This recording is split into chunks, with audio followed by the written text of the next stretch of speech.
i-impeach ka. Parang sa akin, hindi ako magre-resign. Kung meron kayong impeachment, edi i-impeach ninyo ako. Pero hindi talaga ako. Actually, VP, nawindang talaga ang mundo ng politika, pati ng social media. Kasi kami po nakatutok sa social media. Alam niyo naman po na ang aming mundo ay social media.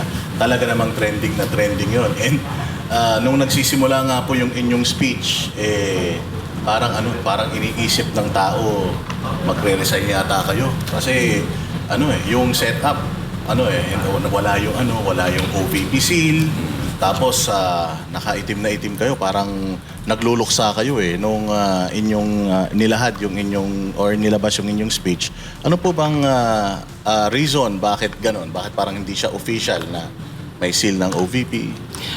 Kasi yung declaration ko na tatakbo akong Pangulo ng Pilipinas, wala naman kasing kinalaman yun sa Office of the Vice President. So, meron pa rin akong trabaho hanggang ngayon bilang pangalawang Pangulo, pero meron akong dinagdag na gagawin ko. At yun yung pagpipresenta sa aking sarili para sa taong bayan na tumakbong Pangulo. Kaya pinatanggal ko yung seal at yung flag ng Office of the Vice President. Yung itim naman ay kulay ng protesta. Protesta laban sa administrasyon ni BBM, ni Marcos. So yun yung kulay na napili namin noong 2025, noong tumakbo yung mga senators ng PDP laban. Napili ni Senator Amy Marcos din, itim, dahil yun yung nararamdaman ko nagluluksa dahil bakit umabot na sa ganito yung bayan natin, and nagluluksa dahil napakadilim noong nakikita kong kinabukasan natin sa administrasyon ni BBM. Ma'am, nabanggit nyo dun sa speech nyo, it took you 47 years to understand my life was never meant to be mine. Anong turning point ninyo at nasabi ninyo na inabot pa kayo ng 47 years? Yung turning point ko na tinanggap ko na yung kagustuhan ng mga tao na tumakbo akong Pangulo, yun yung napansin ko, narinig ko sa mga nakakausap ko na mga hindi ko kilala. Halimbawa, pumupunta ako ng, sabihin na natin, sa Masbate o sa Samar o eto lang, bago lang, galing ako sa Zamboanga City. Merong mga tao na hindi naman nila ako kilala. Alam nila si Sara Duterte ako, pero hindi nila ako kilala bilang isang kaibigan o isang tao. Tapos nagsasabi sila, lumaban ka, lumaban ka. Nagsasabi sila ng ganon. At napapansin ko na simula noong 2022, bago mag-eleksyon, bago mag-file ng candidacy, ganun na rin yung sinasabi ng mga tao tumakbo kang Pangulo. Pero syempre ako, hindi ako nakikinig doon kasi paniwala ko noong panahon na yon, dapat ako tumakbong alkalde ng Davao. Tapos nung nirecruit ako para tumakbong vice president, naisip ko, okay, sige, gagawin ko to para sa mga pagtutuloy ng proyekto ni dating Pangulong Duterte at syempre na rin para sa kagustuhan. Ibigay yung kagustuhan ng mga tao. Hindi ko man naibigay na tumakbo akong presidente, pero nabigay ko sa kanila na tumakbo akong vice president. At ito nga ma'am, nabanggit nyo rin yung Proverbs 19:21, di ba po? Gaano kahalaga ang faith sa inyo para tumakbo ngayong 2028? Mahalaga siya sa akin kasi maraming pangyayari sa buhay natin na hindi siya napapaliwanag ng kahit ano. Bigyan ko lang kayo ng example ng buhay ko, no? Sabi ko sa sarili ko nung batang-bata pa ako, gusto ko maging doktor. Naging abogado ako. Noong 2006, meron akong pagkakataon na bumalik mag-aral ng medisina. Pero hindi nangyari yon. Noong 2013, nabigyan ako ulit ng pagkakataon. pumasok ng med school, pero hindi siya nangyari. Tapos, o sige, tanggap ko na. Naging politiko ako, hindi ako naging doktor.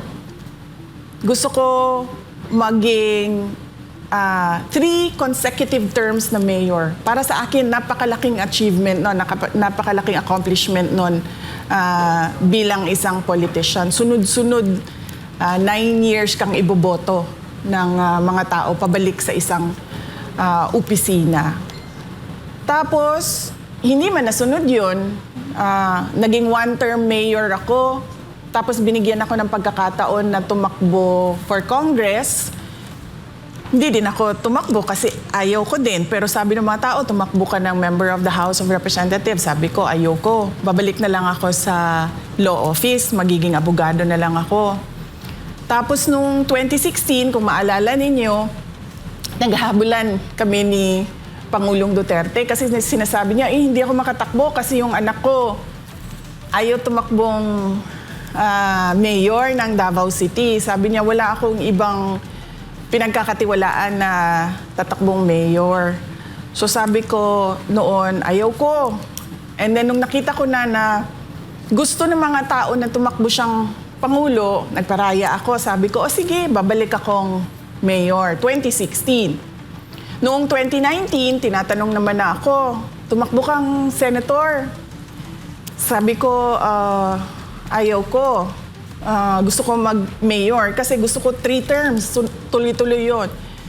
Tapos hindi man din siya nangyari sa akin. Naging vice president ako. Pero wala akong explanation kung bakit nagpaplano ako, meron akong mga gusto, pero hindi siya nangyayari para sa buhay ko. Kaya naghahanap ako sa Bible, naghahanap ako ng explanation sa Diyos kung bakit ganun yung mga nangyayari. Tapos nakita ko yung Proverbs 19 nga, na nakalagay doon, many are the plans in a man's heart, but it is the Lord's purpose that shall prevail. So parang napaka-appropriate niya na Bible verse sa mga nangyari sa buhay ko. And syempre, paniwala ko, yan din ang nangyayari sa buhay ng ibang tao na parang plano sila ng plano pero iba yung nangyayari sa buhay nila. So, you think, VP, noong 2022, people are really clamoring na maging presidente ka ng Pilipinas, number 1 ka, at yung decision mo to run ng vice president, konektado rin dito sa destiny na itong sinasabi mo? Yun na. Hindi ko siya ma-explain. Pero baka yun nga yung plano talaga ng Diyos, diba? Kasi at that time naman, ni-recruit lang ako para tumakbong vice president. Tapos ang reason naman ng decision ko tumakbong vice president ay dahil, yun nga, may yung plataforma namin ay continuity and unity. Ibig sabihin, itutuloy yung mga magandang nagawa ng Duterte administration. At ibigay sabi ko nga, hindi ko man maibigay na tumakbong Pangulo, pero tumakbo ako on a national stage as Vice President. So parang pakiramdam ko noon, nabigay ko pa rin sa mga tao yung kagustuhan nila. Hindi ko ma-explain. On the hindsight, baka nga ganun ang ginawa ng Diyos para ihanda ako sa pagtakbo ko bilang Pangulo. So, connected din sa pangalawang tanong. So, sabi mo kasi hindi ka pinanganak para lang habulin ng happiness. So, kung hindi happiness, VP, ano ang mission mo talaga? Yung sinasabi ko, hindi happiness, palagay ko, hindi happiness ko kasi sabi ko nga, gusto kong maging doktor, hindi naman nangyari sa akin. Gusto kong maging 3-term. Ito talaga hanggang ngayon, masakit sa loob ko ba na hindi ko masabi sa mga tao, oy, 3 consecutive terms ako na mayor. Kasi kung isipin mo, 9 years yun mas mataas pa yun kesa sa termino ng vice president. So yung tiwala ba ng tao na ibalik-balik ka niya doon sa posisyon na yon, parang para sa akin napakalaking accomplishment bilang isang tao. So hindi pa rin, wala pa rin sa akin. So ang tingin ko, hindi para sa akin ang magplano kung ano yung kagustuhan ko sa buhay ko. Ang para sa akin ay makinig sa Diyos at makinig kung ano sinasabi ng taong bayan. Kaya yun ang sinabi ko. Yung turning point ko, halimbawa, bababa ako kasi may bibilin ako sa 7-Eleven. Bibili akong kape. Tapos, yung security guard magsasabi, lumabang ka. Wala man siyang, hi, hello, uy, Inday Sara, wala. Sabihin lang niya, lumabang ka. Ganon lang. At marami yun. Hindi lang isang tao ang naggaganon. So parang ako ba, nararamdaman ko na yung, kumbaga, desperation nila.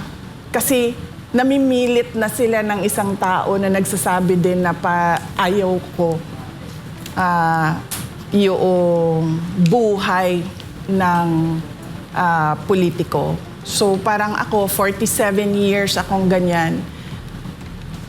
One day, noong Christmas break, naisip ko, bigay ko sa mga tao yung gusto nila para sila maging masaya. So yung mission ko ay hindi yung kasiyahan ko, kundi kasiyahan ng mas nakararami. Actually, ma'am, ikiwento ko lang sa inyo itong mga nakaraang panahon. Na-frustrate po talagang tao kasi kita natin, tumataas ang bilihin.